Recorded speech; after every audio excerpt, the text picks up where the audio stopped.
Last time हमने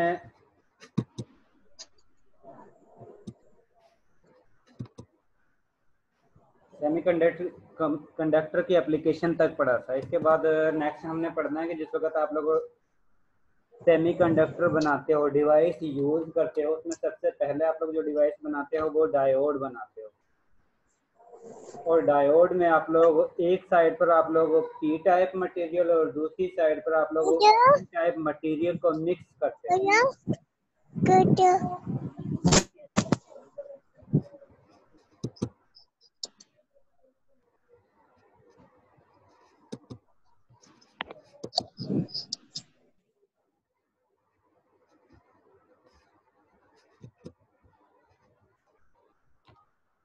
जिस वक्त आप लोग पी एन जंक्शन बनाते हो उस कंडीशन में आप लोग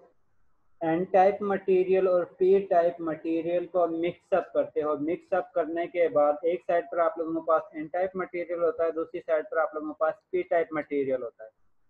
और इस कंडीशन में ये ओवरऑल जो जंक्शन आप लोगों के पास बना है इसको हम डायोड कहते हैं।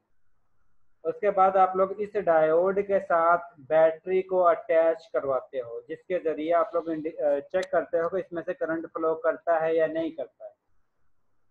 उस कंडीशन में आप लोगों के पास दो तरह के अटैचमेंट होती है। एक होती है कि जिस वक्त आप लोगों ने बैटरी के पॉजिटिव टर्मिनल को आप लोगों ने पी टाइप मटेरियल से और नेगेटिव टर्मिनल को एन टाइप मटेरियल से कनेक्ट किया है, तो उस कंडीशन में हम इसको कहते हैं कि आप लोगों ने फॉरवर्ड बाइज्ड कनेक्शन किया है। तो इस कंडीशन में आप लोगों का पास करंट के फ्लो होता है, आसानी के साथ इलेक्ट्रॉन का मूवमेंट होती है, जिसकी वजह से इसमें से करंट जो है वो फ्लो करता है। दूसरी टाइप होती है कि जिस वक्त आप लोग बैटरी के नेगेटिव टर्मिनल को पी टाइप से कनेक्ट करते हो और पॉजिटिव टर्मिनल को एन टाइप मटेरियल से कनेक्ट करते हो, तो उस कंडीशन में ये कनेक्शन आप लोगों का रिवर्स बाइज कहलाता है। फॉरवर्ड बाइज में आप लोगों के पास करंट की मूवमेंट होती है, करंट फ्लो करता है, लेकिन रिवर्स बाइज कनेक्शन में करंट फ्लो नहीं करता। जिस वक्त आप लोग एन टाइप मटेरियल को नेगेटिव टर्मिनल से और पी टाइप मटेरियल को पॉजिटिव टर्मिनल से कनेक्ट करते हैं, तो उस कंडीशन में नेगेटिव इलेक्ट्रोड, बैटरी का नेगेटिव पोटेंशियल जो है इलेक्ट्रॉन को पुश करता है, क्योंकि इलेक्ट्रॉन पर नेगेटिव चार्ज होता है और साथ में आप लोगों के पास बैटरी का भी नेगेटिव टर्मिनल है, जिसके दरमियान रिपल्शन होती है। और इसके अपोजिट साइड में जो आप लोगों ने पी टाइप मटेरियल कनेक्ट किया हुआ है जिस पर पॉजिटिव चार्ज है, वो उन इलेक्ट्रॉन को अपनी तरफ अट्रैक्ट करता है। जिस वक्त पॉजिटिव मटेरियल इलेक्ट्रॉन को अपनी तरफ अट्रैक्ट करता है और बैटरी का नेगेटिव टर्मिनल इलेक्ट्रॉन को पुश करता है, तो उस कंडीशन में ये इलेक्ट्रॉन एन टाइप मटेरियल से पी टाइप मटेरियल में मूव करते हैं। और जिस वक्त इलेक्ट्रॉन एन टाइप मटेरियल से पी टाइप मटेरियल में मूव करते हैं, तो उस कंडीशन में एन टाइप मटेरियल में इलेक्ट्रॉन की डेफिशिएंसी होती है। और जिस वक्त जिस स्पीशी के अंदर इलेक्ट्रॉन की डेफिशिएंसी होगी उस पर प्लस चार्ज क्रिएट होना शुरू हो जाता है।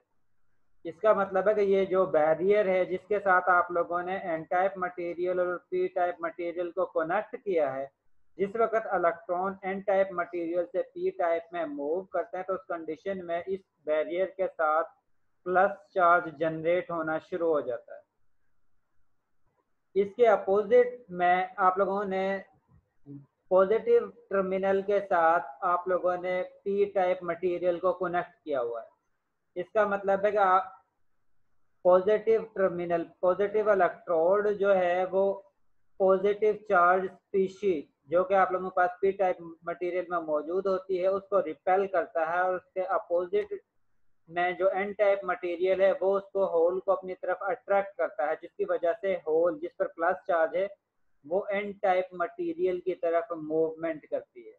और जिस वक्त होल एन टाइप मटेरियल में मूव करते हैं, तो उस कंडीशन में इस साइड पर जो है वो प्लस चार्ज जो है वो जनरेट होना शुरू हो जाता है।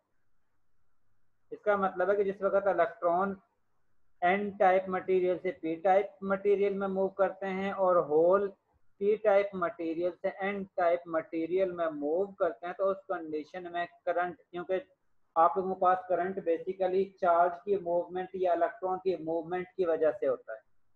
और इस जंक्शन के दौरान जिस वक्त आप लोगों ने पी टाइप मटेरियल और एन टाइप मटेरियल को मिक्सअप किया तो उस कंडीशन में इलेक्ट्रॉन और होल की मूवमेंट हो रही है, जो इंडिकेट कर रही है कि इसमें से करंट फ्लो कर रहा है। और जिस वक्त करंट फ्लो कर रहा है तो उस कंडीशन में एन टाइप मटेरियल वाली साइड पर आप लोगों के पास पॉजिटिव चार्ज जनरेट हो रहा है, और पी टाइप मटेरियल वाली साइड पर आप लोगों के पास नेगेटिव चार्ज जनरेट हो रहा है। जिस वक्त इस वाल के साथ नेगेटिव चार्ज जनरेट होगा वो नेगेटिव चार्ज मजीद इलेक्ट्रॉन को पी टाइप पर मूवमेंट करने के खिलाफ रेजिस्टेंस शो करेगा, क्योंकि यहाँ पर नेगेटिव चार्ज जो क्रिएट होगा वो नेगेटिव चार्ज इलेक्ट्रॉन के दरमियान रिपल्शन जो है वो जनरेट होना शुरू हो जाएगी। नेगेटिव चार्ज जो होल की मूवमेंट की वजह से जनरेट हुआ है वो नेगेटिव चार्ज इलेक्ट्रॉन को रिपेल करेगा, जिसकी वजह से मजीद इलेक्ट्रॉन जो है एन टाइप मटेरियल से पी टाइप मटेरियल में मूव नहीं कर पाते। और इसको जिसकी वजह से आप लोगों के पास एंड साइड पर आप लोगों के पास पॉजिटिव चार्ज जनरेट हो रहा है और पी टाइप मटेरियल पर आप लोगों के पास नेगेटिव चार्ज जनरेट हो रहा है, जो मजीद चार्जेस को अपोजिट डायरेक्शन में मूवमेंट के खिलाफ रेजिस्टेंस शो कर रहे हैं। इसको हम कहते हैं बैरियर। और ये बैरियर डिपेंड करता है कि जितने चार्ज पी साइड पर जितने नेगेटिव चार्ज ज्यादा जनरेट होंगे और एन टाइप पर जितने ज्यादा पॉजिटिव चार्ज जनरेट होंगे, उस कंडीशन में ये बैरियर उतना ही ज्यादा स्ट्रॉन्ग किस्म का होगा और ये मजीद इलेक्ट्रॉन या होल की मूवमेंट को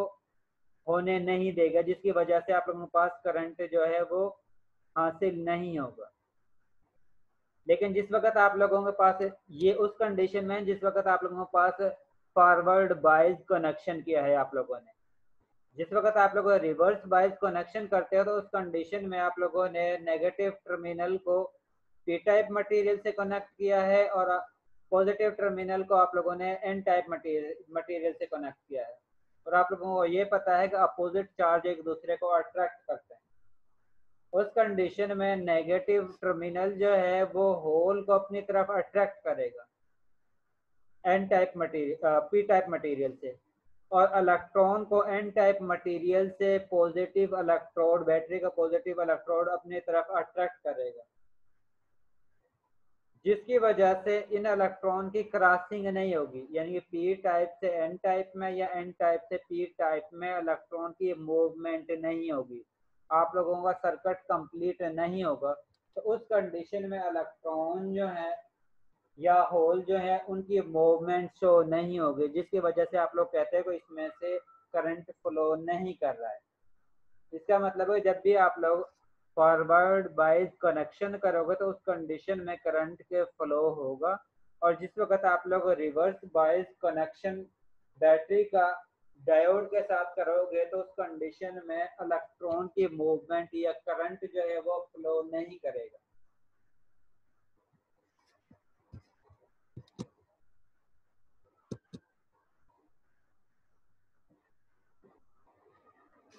इसके बाद जिस वक्त आप लोग बैटरी को कनेक्ट करते हो उस कंडीशन में पी टाइप आप लोगों ने पॉजिटिव टर्मिनल से कनेक्ट किया है, एन टाइप को आप लोगों ने नेगेटिव टर्मिनल से कनेक्ट किया है, तो उस कंडीशन में बैटरी से इलेक्ट्रॉन जो है वो मूव करते हैं और इस कंप्लीट सर्किट के जरिए दोबारा से पॉजिटिव टर्मिनल तक पहुंचते हैं। अगर ये बैरियर या ये सर्किट जो है कहीं से ब्रेक डाउन होता है तो उस कंडीशन में इलेक्ट्रॉन की मूवमेंट स्टॉप हो जाती है, और जिस वक्त इलेक्ट्रॉन की मूवमेंट स्टॉप होगी इसका मतलब है कि करंट फ्लो नहीं कर रहा। जिस वक्त आप लोग फॉरवर्ड बायस कनेक्शन करोगे तो उसी कंडीशन में इलेक्ट्रॉन की मूवमेंट पॉसिबल है। अगर आप लोग रिवर्स बायस कनेक्शन करोगे तो उस कंडीशन में इलेक्ट्रॉन की मूवमेंट पॉसिबल नहीं होगी। ये आप लोगों ने लास्ट स्लाइड में भी देखा है कि उसकी इलेक्ट्रॉन की मूवमेंट पॉसिबल क्यों नहीं होती। जिस वक्त इलेक्ट्रॉन की मूवमेंट होती है कि एन टाइप मटेरियल से इलेक्ट्रॉन पी टाइप मटेरियल में जंप करता है, तो उस कंडीशन में इस साइड पर आप लोगों के पास पॉजिटिव चार्ज जनरेट होना शुरू हो जाता है और होल साइड से नेगेटिव चार्ज जो है वो जनरेट होना शुरू हो जाता है, जिसकी वजह से यहाँ पर जो नेगेटिव चार्ज जनरेट होगा वो मजीद इलेक्ट्रॉन को एन टाइप मटेरियल से पी टाइप मटेरियल में मूव करने से रोकेगा, जिसकी वजह से आप लोगों के पास इनके दरमियान गैप जनरेट होगी या बैरियर हाइट, ये जो आप लोगों के पास ये शो किया हुआ है वो आप लोगों के पास एनर्जी गैप है कि इलेक्ट्रॉन, ये जो आप लोगों के पास इलेक्ट्रॉन की मूवमेंट हो रही है, वो इलेक्ट्रॉन आ रहे हैं, आने के बाद ये आप लोगों के पास ये जो रीजन है वो आप लोगों को इंडिकेट करता है बैरियर को कि ये मजीद यहाँ पर जो नेगेटिव चार्ज हैं वो इलेक्ट्रॉन के खिलाफ रेजिस्टेंस, इलेक्ट्रॉन की मूवमेंट के खिलाफ रेजिस्टेंस शो करते हैं। इसका मतलब है कि ये वाला रीजन जो है वो बैरियर है, जिसको अगर इलेक्ट्रॉन क्रॉस कर जाते हैं तो इसका मतलब है कि इलेक्ट्रॉन कंप्लीटली सर्किट में मूव कर सकते हैं, और अगर इस बैरियर को इलेक्ट्रॉन क्रॉस नहीं कर पाते तो उस कंडीशन में इलेक्ट्रॉन की मूवमेंट वहीं पर रुक जाती है। और इस कंडीशन में ये जो आप लोगों के पास हाइट नजर आ रही है, ये जितनी ज्यादा होगी इलेक्ट्रॉन का फ्लो यानी कि लो एनर्जी से हाई एनर्जी में जाना उतना ही मुश्किल होगा। ये आप लोगों के पास वैलेंस बैंड है और ये आप लोगों के पास कंडक्शन बैंड है, और इलेक्ट्रॉन ने वैलेंस बैंड से कंडक्शन बैंड में मूव करना है, और जिस वक्त इलेक्ट्रॉन कंडक्शन बैंड में मूव करेंगे उसी कंडीशन में आप लोगों के पास कंडक्टिविटी हासिल होगी। अगर इलेक्ट्रॉन के पास इतनी एनर्जी नहीं है कि वो यहाँ से इस कंडक्शन बैंड में इस एनर्जी लेवल तक मूव कर सकते हैं, तो अगर उनके पास इतनी एनर्जी नहीं होगी तो उस कंडीशन में इलेक्ट्रॉन की मूवमेंट नहीं होगी,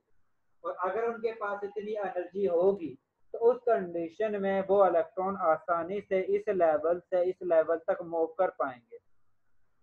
और जिस तरह electron N N type material से पी टाइप मटेरियल की तरफ मूव करेंगे, उसके अपोजिट डायरेक्शन में आप लोगों के पास होल जो है वो पी टाइप मटेरियल से एन टाइप मटेरियल की तरफ मूव करेंगे, जिसकी वजह से आप लोगों के पास इस साइड पर नेगेटिव चार्ज जनरेट हो जाता है और इस साइड पर आप लोगों के पास पॉजिटिव चार्ज जनरेट होगा।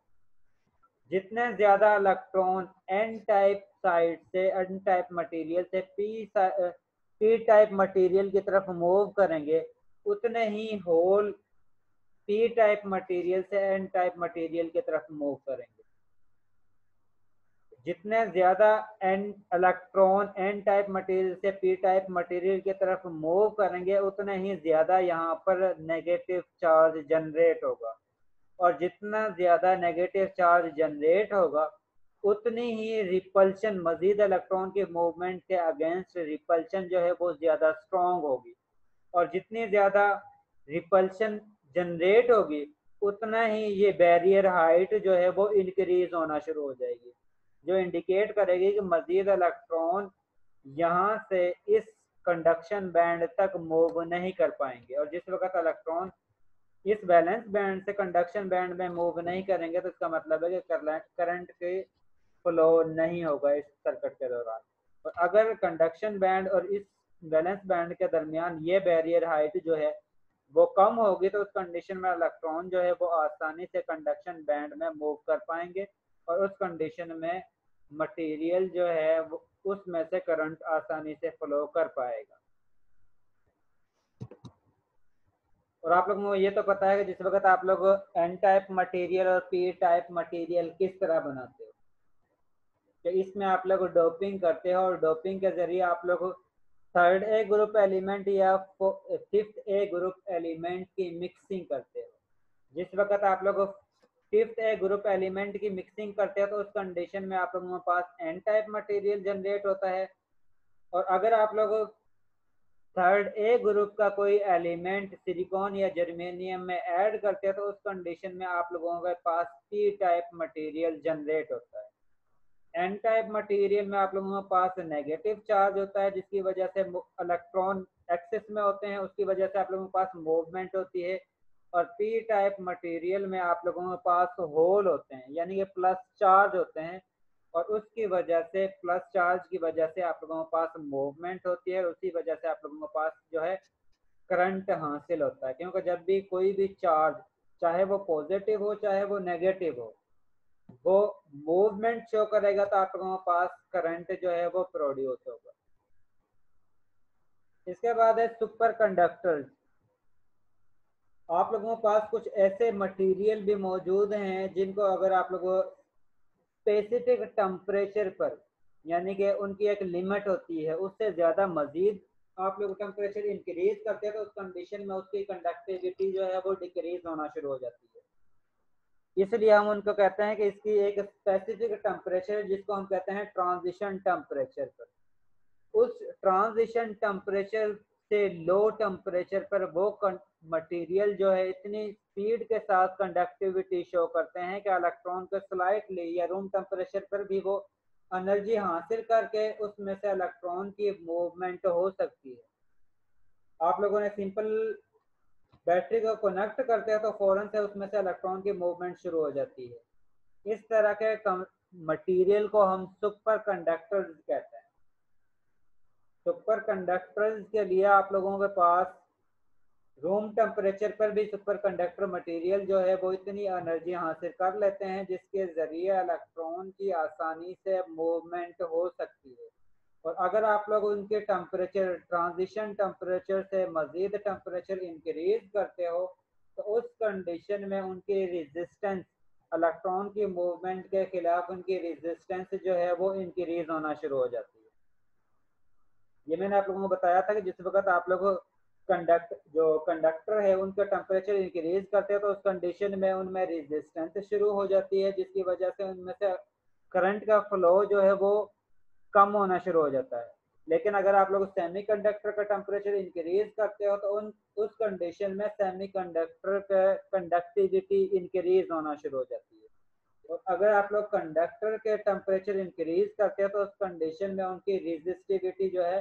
वो इंक्रीज होना शुरू हो जाती है, जिसकी वजह से उसकी कंडक्टिविटी जो है वो डिक्रीज होना शुरू हो जाती है। और सुपर कंडक्टर को आप लोग मुख्तलिफ डिवाइस में यूज करते हो, जिसके जरिए आप लोगों के पास आसानी से सिग्नल्स प्रोड्यूस होते हैं, जिसके जरिए आप लोग आसानी से किसी भी मटेरियल की शनाख्त इंडिकेशन कर सकते हो। इसके बाद नेक्स्ट है सिरामिक्स। सिरामिक्स आप लोगों के पास इनऑर्गेनिक मटेरियल हैं जो inorganic non polar solid material होते हैं, जिसमें मेन पार्ट आप लोगों के पास सिलिकॉन का होता है, Si का होता है सिलिकॉन का, जिसमें आप लोग मोस्टली इनको आप लोग चिप वगैरह, कंप्यूटर चिप वगैरह के लिए इस्तेमाल करते हो। इसमें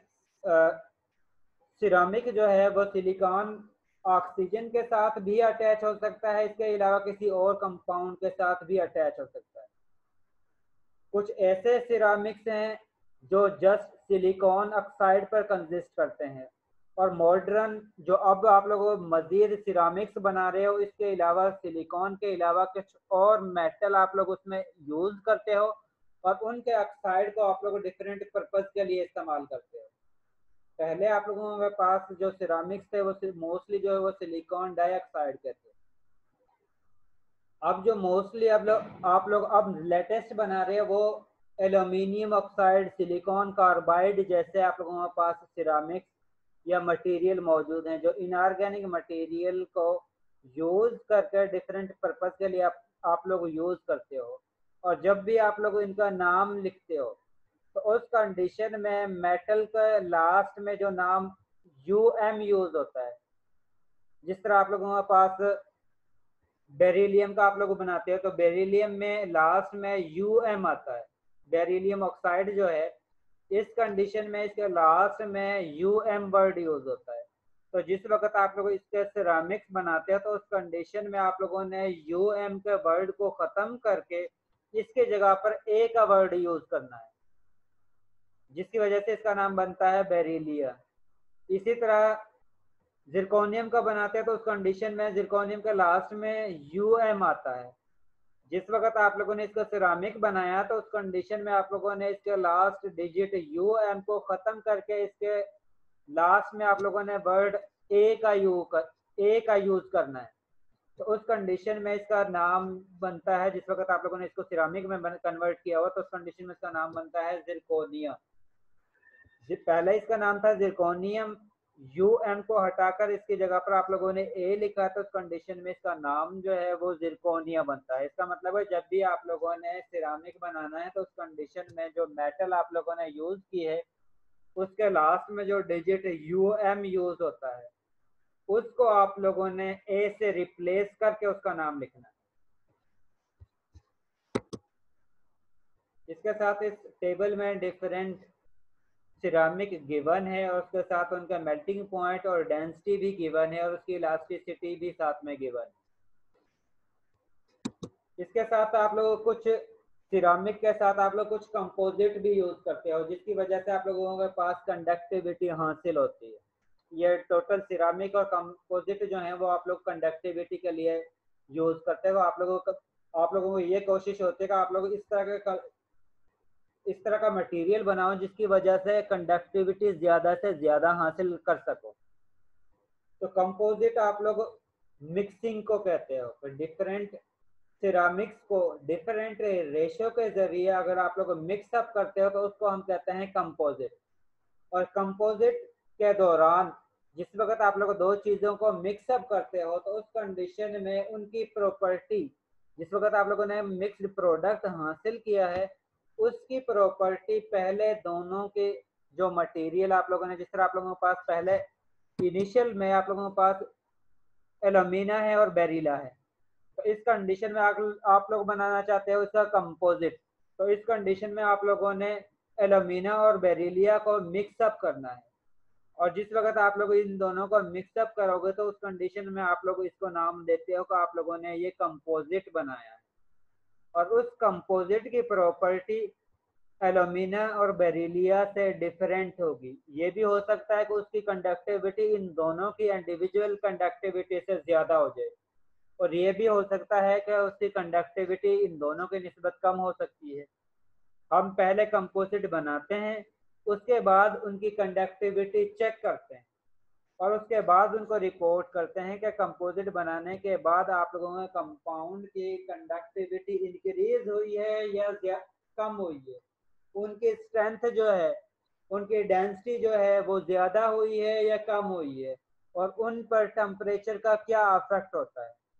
अगर उन कंपोजिट जो आप लोगों ने बनाए हैं मिक्सअप करके, दो सिरामिक्स को मिक्सअप करके जो कंपोजिट बनाए हैं, अगर उनकी कंडक्टिविटी ज्यादा हासिल हो जाती है इसका मतलब है कि आप लोगों के कंपोजिट जो है वो बहुत अच्छे हैं, कंडक्टर के तौर पर इस्तेमाल कर सकते हो आप लोग। और अगर उनकी कंडक्टिविटी सिरामिक्स से जो आप लोगों ने मेन कंपोनेंट यूज किए हैं उनसे कम होती है या उनकी निस्बत बहुत ज्यादा कम होती है तो उस कंडीशन में आप लोग उन कंपोजिट को इंसुलेटर के तौर पर इस्तेमाल कर सकते हो, क्योंकि उस कंडीशन में उनकी रेजिस्टिविटी ज्यादा होगी। और जिस वक्त उनकी रेजिस्टिविटी ज्यादा होगी तो इसका मतलब है कि आप लोग उस पर्पज के लिए उनको सिरामिक कंपोजिट को इस्तेमाल कर सकते हो जहां पर आप लोग करंट के फ्लो को रोकना चाहते हो,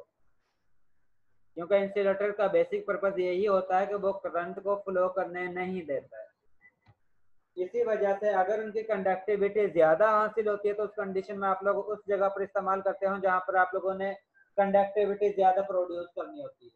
और अगर उनकी कंडक्टिविटी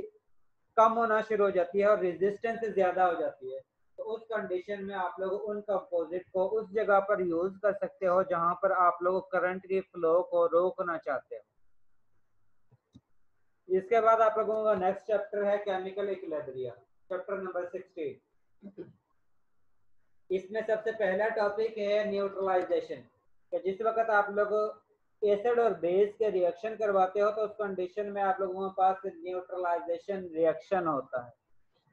इस कंडीशन में आप लोगों के पास स्ट्रॉन्ग एसिड स्ट्रॉन्ग बेस को भी मिक्सअप कर सकते हो, वीक एसिड स्ट्रॉन्ग बेस को भी मिक्सअप कर सकते हो, स्ट्रॉन्ग एसिड वीक बेस को भी मिक्सअप कर सकते हो और वीक एसिड वीक बेस को भी मिक्सअप कर सकते हो। उस कंडीशन में जिस वक्त आप लोग स्ट्रॉन्ग एसिड स्ट्रॉन्ग बेस को मिक्सअप करते हो तो उस कंडीशन में आप लोगों के पास रिएक्शन जो है वो कंप्लीट होता है। यानी कि स्ट्रॉन्ग एसिड जो है ऐसा एसिड होता है जो कंप्लीटली प्रोटॉन को डोनेट कर सकता है वाटर के अंदर। और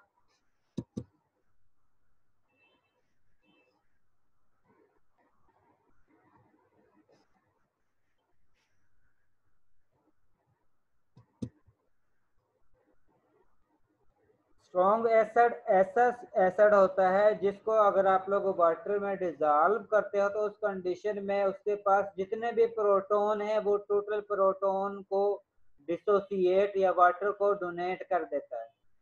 ऐसे एसिड को हम कहते हैं स्ट्रॉन्ग एसिड। या ऐसा एसिड जिसको आप लोग वाटर में डिजॉल्व करते हो और वो कंप्लीटली तौर पर आयोनाइज हो जाए, उसको हम स्ट्रॉन्ग एसिड कहते हैं। और स्ट्रॉन्ग बेस ऐसी बेस होती है जिसको अगर आप लोग वाटर में डिजॉल्व करते हो और वाटर में डिजॉल्व करने के बाद वो फौरन आयन में कन्वर्ट हो जाए, तो उसके पास जितने भी OH नेगेटिव आयन है उनको टोटल को वाटर के अंदर डोनेट करते। और इस तरह के एग्जांपल आप लोगों के पास HCl की है। HCl जो है आप लोगों के पास स्ट्रॉन्ग एसिड है जिसको अगर आप लोग वाटर में ऐड करते हो तो उस कंडीशन में वो कंप्लीटली तौर पर वाटर के अंदर डिसोसिएट हो जाता है, वाटर के अंदर टोटल प्रोटॉन को प्रोवाइड कर देता है। और स्ट्रॉन्ग बेस की एग्जांपल आप लोगों के पास सोडियम क्लोराइड की है। तो सोडियम क्लोराइड को अगर आप लोग वाटर में डिजॉल्व करते हो तो फौरन से सोडियम क्लोराइड वाटर के अंदर डिजॉल्व हो जाती है और OH total OH negative ion को वाटर के अंदर प्रोड्यूस कर देती है। जिस वक्त आप लोग एसिड और बेस को मिक्स अप करते हो तो उस कंडीशन में आप लोगों के पास साल्ट बनता है और वाटर बनता है। वाटर की पीएच आप लोगों को पता है 7 है जिसकी वजह से वो न्यूट्रल है। और साल्ट जो है उसकी वजह से कोई, सोडियम क्लोराइड जो है साल्ट है उसकी वजह से पीएच पर कोई इफेक्ट नहीं होता। जिसकी वजह से हम कह सकते हैं कि जिस वक्त आप लोग एसिड और बेस को रिएक्शन करवाते हो तो उस कंडीशन में आप लोगों के पास न्यूट्रलाइजेशन रिएक्शन हो रहा है, यानी कि एसिड और बेस को मिक्सअप करके पीएच को आप लोग न्यूट्रल कर रहे हो। इस कंडीशन में जिस वक्त आप लोग एसिड को ऐड करते हो वाटर के अंदर, इसका मतलब है कि आप लोग H+ आयन को प्रोवाइड कर रहे हो। और जिस वक्त आप लोग बेस को वाटर के अंदर ऐड करते हो तो इसका मतलब है कि आप लोग OH नेगेटिव आयन वाटर के अंदर प्रोड्यूस कर रहे हो। और जिस वक्त आप लोग H+ आयन और OH negative ion, H+ ion acid की वजह से, OH नेगेटिव आयन बेस की वजह से इनका रिएक्शन करवाते हो तो उस कंडीशन में आप लोगों के पास वाटर बनता है। और वाटर दोबारा से डिकम्पोज होकर फिर दोबारा से OH नेगेटिव आयन और H+ आयन जनरेट कर सकता है। जब आप लोगों के पास केमिकल इक्विलिब्रियम के चैप्टर है, इसका मतलब है कि आप लोगों ने रिएक्टेंट से प्रोडक्ट में कन्वर्ट होना है और प्रोडक्ट से दोबारा से रिएक्टेंट में कन्वर्ट होना है, और उसके बाद आप लोगों ने उसकी वैल्यू कैलकुलेट करनी है। जिस वक्त आप लोग स्ट्रॉन्ग एसिड और स्ट्रॉन्ग बेस को मिक्सअप करते हो तो उस कंडीशन में आप लोगों के पास वाटर बनता है। और वाटर जिस वक्त दोबारा से डिसोसिएट होगा तो उस कंडीशन में आप लोगों के पास OH नेगेटिव आयन बनेगा और इसके साथ H+ आयन बनेगा। और आप लोगों को पता है कि वाटर डिसोसिएशन कांस्टेंट की वैल्यू क्या होती है? कोई बता सकता है वाटर डिसोसिएशन कांस्टेंट की वैल्यू क्या है? Kw की वैल्यू क्या है?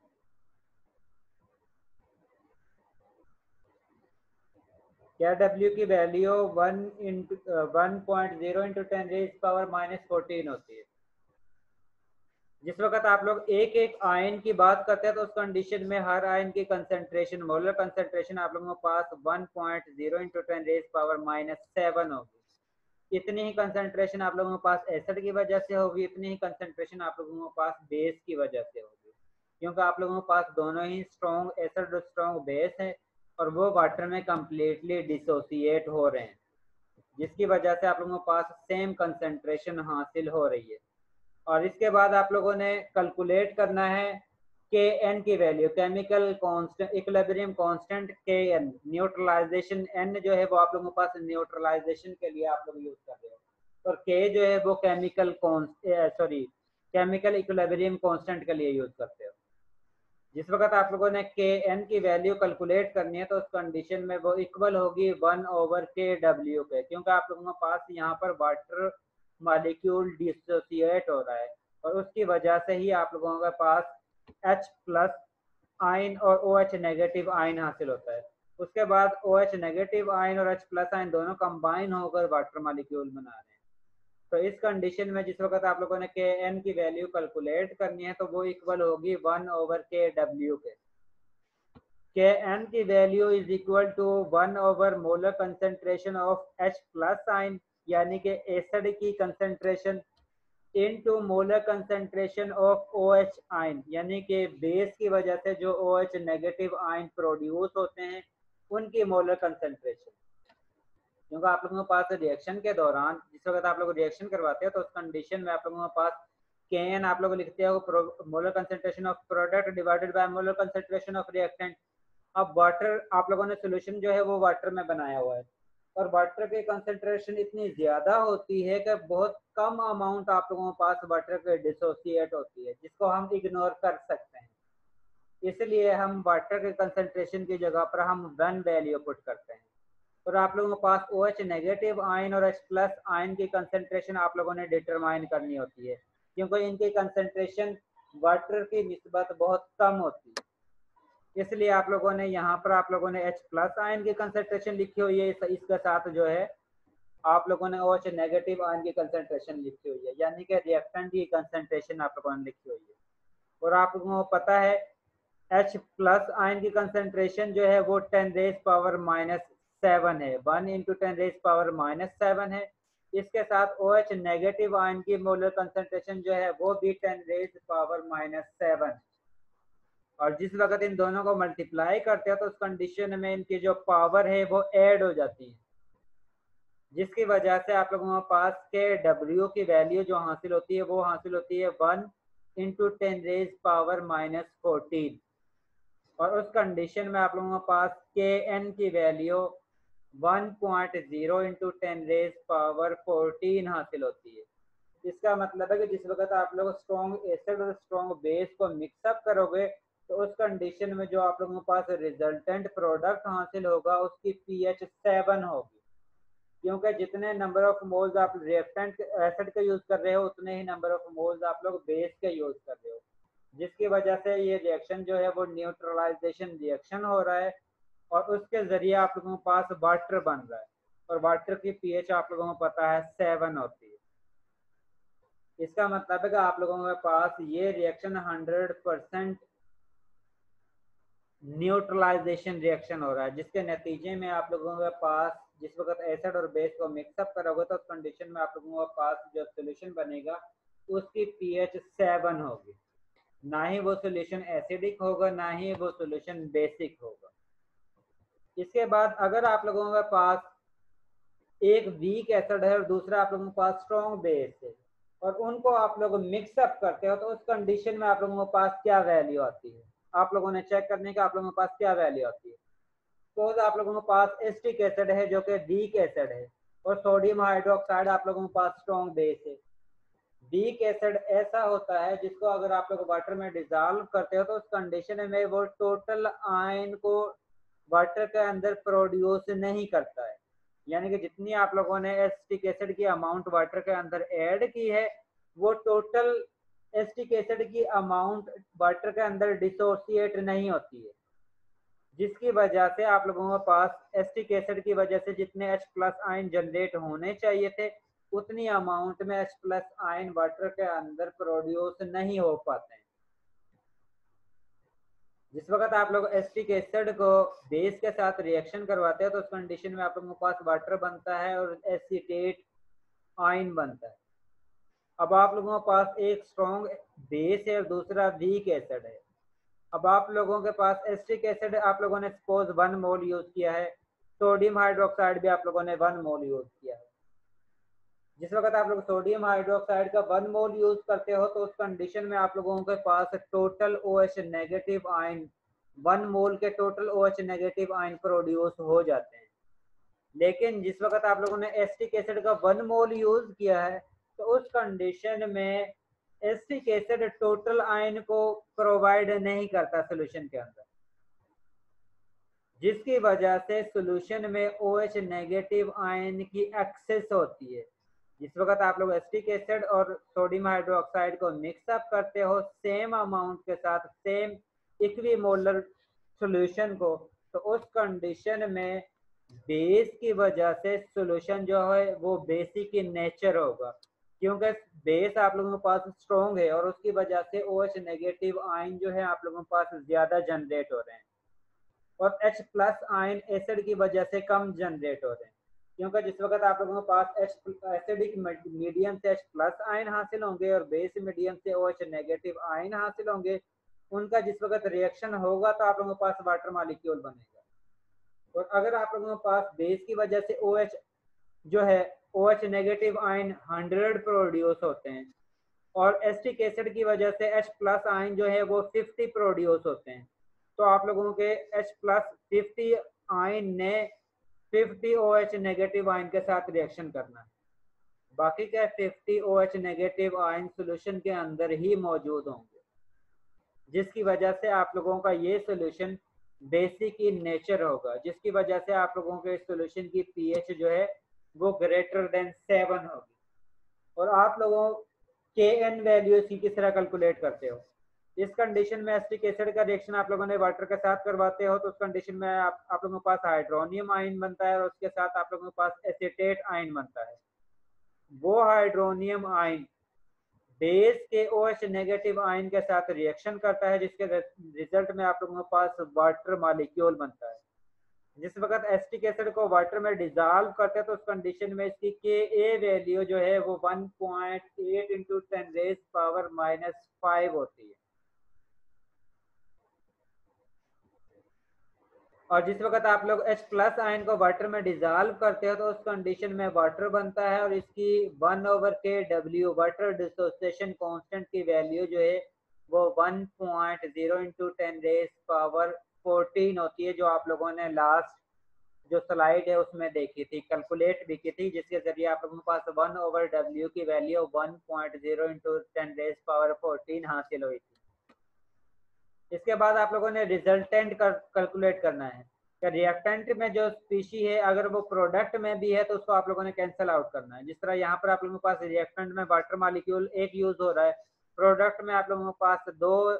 मोल वाटर मॉलिक्यूल हासिल होता है, तो उस कंडीशन में इसका 1 मोल इसके 2 मोल में से 1 मोल को कैंसिल आउट कर देगा।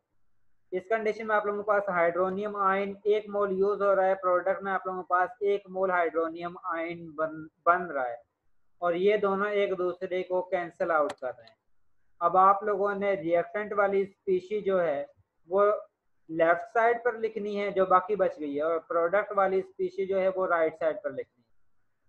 रिएक्टेंट पे आप लोगों के पास एसिटिक एसिड बचता है वो आप लोगों ने लिख देना, उसके बाद प्लस का साइन, उसके बाद आप लोगों के पास OH नेगेटिव आयन बचता है वो आप लोगों ने लिख देना। इसके बाद आप लोगों के पास इक्विलिब्रियम का साइन लिखना है। इसके बाद आप लोगों के पास प्रोडक्ट में एसीटेट आयन बनता है और वाटर का 1 मोल बचता है, वो आप लोगों ने लिख देना।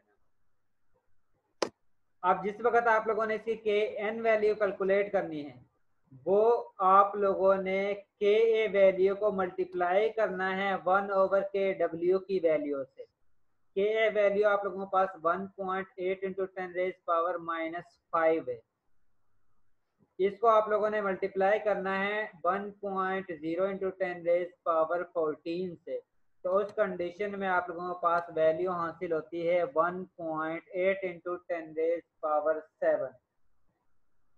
जो इंडिकेट करती है कि आप लोगों का सॉल्यूशन जो है उसकी pH ग्रेटर देन 7 है। यहाँ पर जितनी वैल्यू पावर में आएगी वो इंडिकेट करेगी कि आप लोगों के पास वैल्यू जो है pH जो है वो 7 से ग्रेटर आती है या लेस आती है। अगर ये ग्रेटर देन 7 है इसका मतलब है कि आप लोगों की pH जो है वो ग्रेटर देन 7 होगी, और अगर ये लेस देन 7 है तो इसका मतलब है कि आप लोगों की pH जो है वो लेस देन 7 होगी, और इसका मतलब है कि आप लोगों का सोल्यूशन जो है वो बेसिक इन नेचर होगा और उसकी pH ऑलमोस्ट 8.2 से लेकर 9.8 के दरमियान हासिल होगी।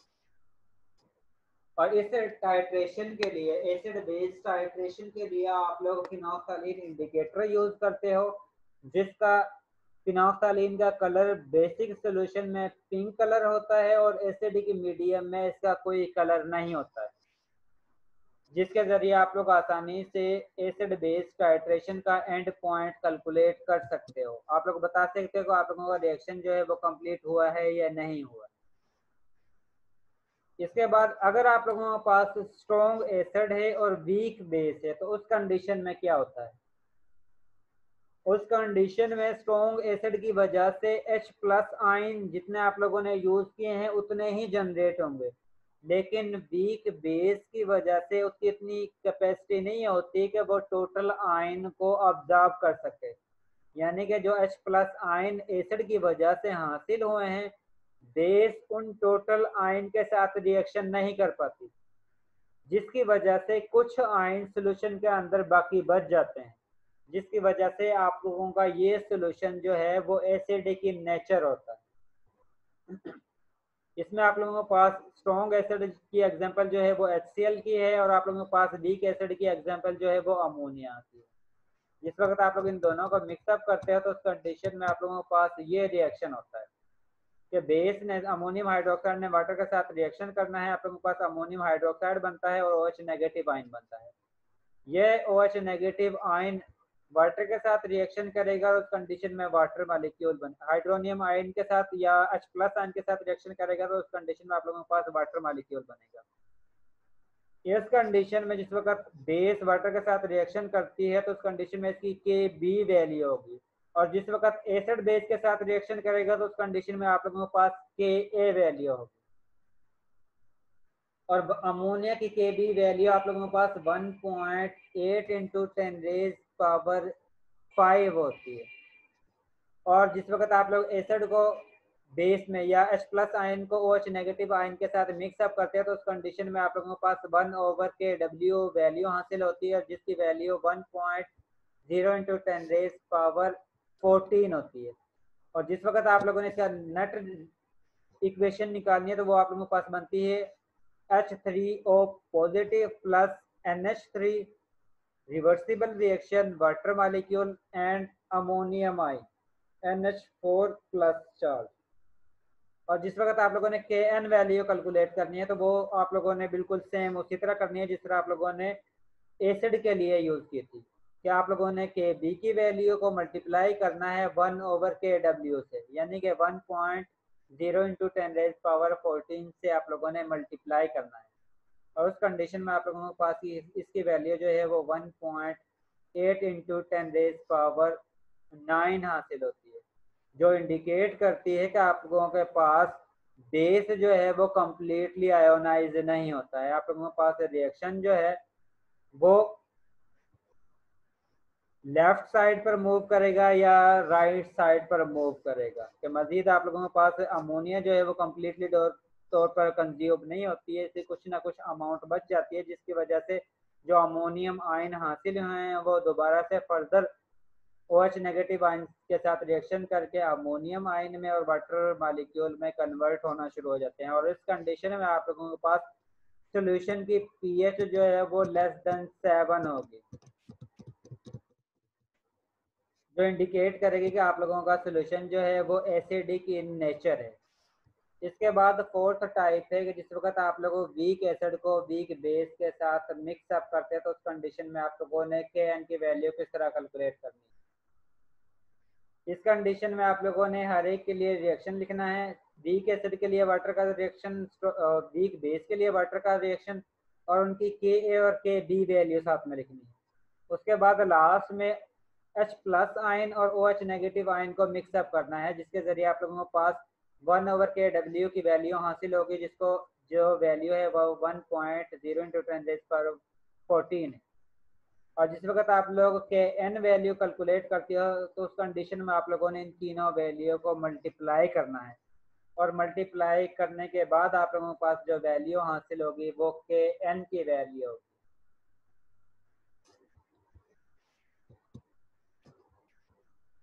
आज के लिए इतना ही काफ़ी है।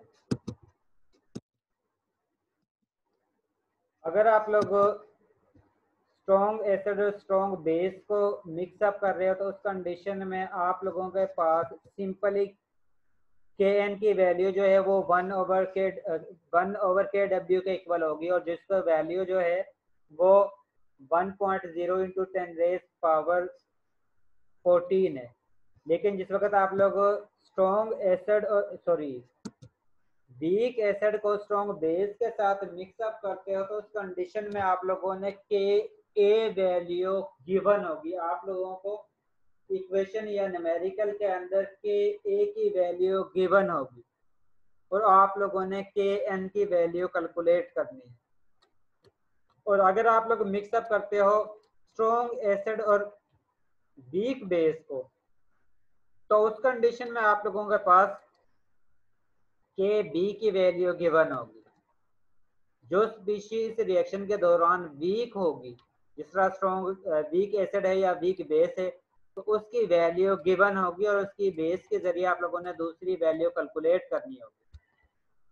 और अगर आप लोगों के पास दोनों ही वीक एसिड और वीक बेस का रिएक्शन करवाते हो तो उस कंडीशन में अगर आप लोगों के पास न्यूमेरिकल ऐसा आता है कि जिसमें आप लोगों के पास दोनों ही वीक एसिड और वीक बेस हैं, तो उस कंडीशन में आप लोगों के पास के ए वैल्यू भी गिवन होगी और के बी वैल्यू भी गिवन होगी। और आज के लिए इतना ही काफी है। इसमें से अगर आप लोगों ने कुछ पूछना है तो आप लोग पूछ सकते हो।